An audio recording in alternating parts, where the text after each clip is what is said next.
Assalamu alaikum, кандайсыздар?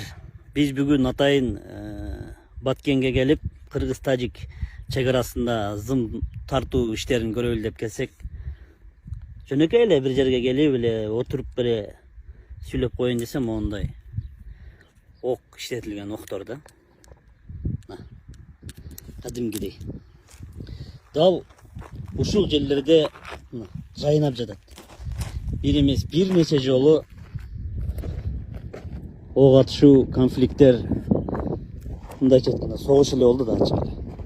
А бүгүн мына Кыргызстан өзүнчө мындай көрүп ыйлаган келет, өзүнчө өлкө катары толук эгемендүү, толук тынчтыкка буйруса кадам таштап, ушундай сонун кылып чегарабызды тосуп атат. Мына эле жерде Тажикстандын чегарасы, Тажикстан бул жак Баткен, Кыргызстан. Мен азыр айтайын деген башка. Бул тосуп аткан зым торлорубуз аябай сапаттуу, көңүл буруп тосуп атышпыз. Кармасаң колуң кесип кетейин дейт да. Өлкө катары ушинтип иштегенибиз аябай кубантып атат. Мынаны караңыздар. Нар жактан бери келген зым.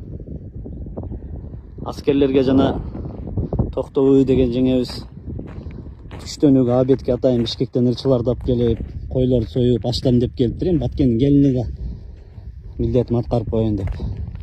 Ошол жерде аскерлерди көрүп, мен чындап кубандым, бир жагы, бир чети ыйлагым келди да.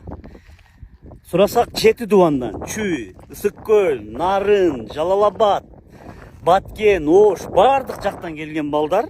Бир эле чегарачылар эмес, Миноборонанын балдары, МЧСте служба кылып аткандар, МВДнын. Сонун жаңылык. Сиз билген жана иченген Умбем клиникасы эми сизге дагы да болсо жакыныраак болду. Анткени бизде жаңы филиал ачылды. Андыктан келип, өзүңүздүн жана жакындарыңыздын ден соолугуна кам көрүшүңүздү сунуштайбыз. Биздин жогорку даражадагы дарыгерлер төмөндөгү адистиктер боюнча кабыл алат. Стоматология, гинекология, терапия, лор, хирургия, педиатрия, урология, УЗИ жана башка адистиктер. Лабораториялык анализдин 5000ден ашуун түрү алынат. Жогорку даражадагы стерилизациялоо. Биздин дарек ВДНХ метросу, Кондратюка көчөсү 2. Телефон номерибиз 8925 103 22 55. Кабыл алууга алдын ала жазылып келүүңүздөрдү суранабыз. Умбем клиникасы. Сиздин ден соолугуңуз, биздин камкордук. Ички аскерлер бардыгы чогуу биримдикте, ынтымакта чегарабызды ушундай сонун кылып тосуп атышат. Тошкондо дагы обед 1 саат убакыт берилет экен. Обедти кылып эле балдардын эс алып алайын деген эмес, чарчоо көзүнөн көрбөйсүң де. Чындапчы чарчоо жок балдарда. Дем, күч. Себеби булар өлкөбүз үчүн тарыхыбыздагы эң маанилүү иштерди жасап атышат. Мени кубантканы түштөнүүгө обед берем деген адамдар очерет экени. Бүгүн биз ошол Токтобой Орголчо деген жеңебиз 300 аскерге түштөнүү берди. Ана айтайын дегеним, кыргыздар жакшылыкка катуу шашылат экен. Очерет дейт, кезек күткөн ошончо дейт. Мына болгондо дагы сапаттуу кылып тосуп атышат. Эптемей эмес. Азыр бул бүткөндөн кийин токто коюлат окшойт. Жана бир аскер айтты, бүткөндөн кийин негизги элери үстүнөн ток тартылат дейт. Мына биз мына өлкө катары эң сонун ишти жасап жатабыз. Өткөндө президентибиз Садыр Нуркожоев парламентке келгенде жогорку кеңеште сүйлөдү го. Геосаясий абалды көрүп атасыңар, кагылышууларды көрүп атасыңар. Бардык жерде, көпчүлүк жерде чыңалуу, бирок Борбор Азиядагы тынчтыкты Кыргызстан менен Тажикстан ортосундагы чегараны чечип сактап калганга себепчи болдуңуздар деп жогорку кеңеште сүйлөдү го. Чындап президент Садыр Нуркожоевдун, генерал Камчыбек Ташиевдин бул жерде эрктүүлүгү болду. Анча сын пикир, эми өйдө төмөн сөздөр сөзсүз айтылат. Анткени бул огород эмес, бир өлкөнүн чегарасы чечилип атат. Буюрса мына жакшылыкка болсун, сонун.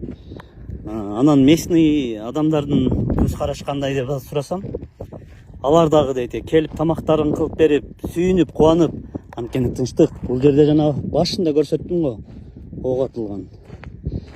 бүгүн мына буюрса түбөл тынчтык болсун. Өзүңдүн мамлекетиң мындан бул жагы Кыргызстан деп кенен кесип жүрөсүң. Мына Кыргызстан.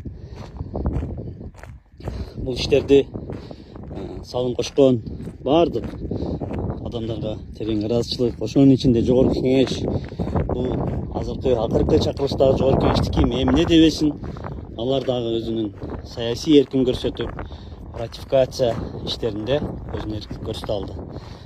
Мына өлкө катары абдан жакшы. Эки достук коебуз, аларга да ыраазычылык, негизги элибизге мына чек араны тартып аткан чек арачыларыбызга терең ыраазычылык. Дайым тынчтык болсун. Мына сапатын көрдүңүздөр, эптеме эмес эми. Өтө албайт бу жерден адамчы. Өтсө дагы жазасын алат дегендей. Бирок эң сонун мамлекет катары кубанып турабыз. Эми келсең бул жерде башкача экен да. Сезимдер башкача. Аскерлерибизге рахмат. Буга чейин курал менен коргоду эле эми. Дайым жакшылыктар болсун, аманчылык болсун. Биз да кеттик эми. Биз өзүбүз Баткендин кадам жайынан болобуз. Чоорайлы.